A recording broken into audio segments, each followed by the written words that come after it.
നമസ്കാരം. വടകര ഒഞ്ചിയത്തിന് സമീപം നെല്ലാച്ചേരിയിൽ കൂനിക്കുളങ്ങര ടവറിന് സമീപം ഇന്നലെയാണ് രണ്ട് യുവാക്കളെ മരിച്ച നിലയിൽ കണ്ടെത്തിയത്.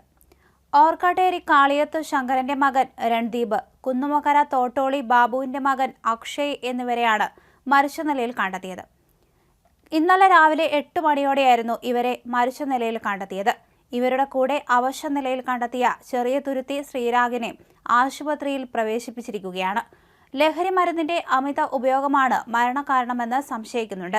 സമീപത്ത് നിന്ന് സിറിഞ്ചുകൾ കണ്ടെത്തിയിട്ടുണ്ട്. സംഭവത്ത് സ്ഥലത്തെത്തി പോലീസ് പരിശോധന നടത്തി. ഇരുവരും മയക്കുമരുന്ന് ഉപയോഗിക്കുന്നവരാണെന്നാണ് പോലീസിന്റെ നിഗമനം.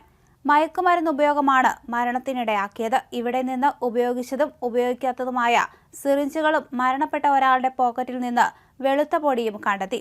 ഇത് പരിശോധനയ്ക്കായി അയച്ചു. അതേസമയം ഏറാമലയിൽ തന്നെ 3 മാസം മുമ്പ് ഒരു യുവാവിനെ ഇടവഴിയിൽ മരിച്ച നിലയിൽ കണ്ടെത്തിയ സംഭവത്തിലും വില്ലനായത് മയക്കുമരുന്ന് തന്നെയാണെന്നാണ് സംശയം. കൊയിലാണ്ടിയിൽ കഴിഞ്ഞ മാസം ഒരു യുവാവിനെ മരിച്ച നിലയിലും മറ്റൊരു യുവാവിനെ അബോധാവസ്ഥയിലും കണ്ടെത്തിയിരുന്നു. ഇതിലും സംശയം നീണ്ടത് മയക്കുമരുന്ന് ഉപയോഗത്തിലേക്കാണ്. 6 മാസം മുമ്പ് ഓർക്കാട്ടേരി ടൗണിന് സമീപം യുവാവിനെ മരിച്ച നിലയിൽ കണ്ടെത്തിയ സംഭവത്തിലും വടകര ടൗണിലെ ലോഡ്ജിൽ യുവാവ് മരിച്ച സംഭവത്തിലുമെല്ലാം പ്രതിസ്ഥാനത്ത് മയക്കുമരുന്നാണ്. പക്ഷേ പല മരണങ്ങളിലും വ്യക്തമായ ഉത്തരം കിട്ടുന്നില്ല. മരണത്തോടെ അന്വേഷണങ്ങളും അവസാനിക്കുന്നു. മയക്കുമരുന്ന് മാഫിയകൾ താവളമാക്കുന്ന ഒട്ടേറെ ഇടങ്ങൾ ഇപ്പോൾ ഓരോ ടൗണിലുമുണ്ട്.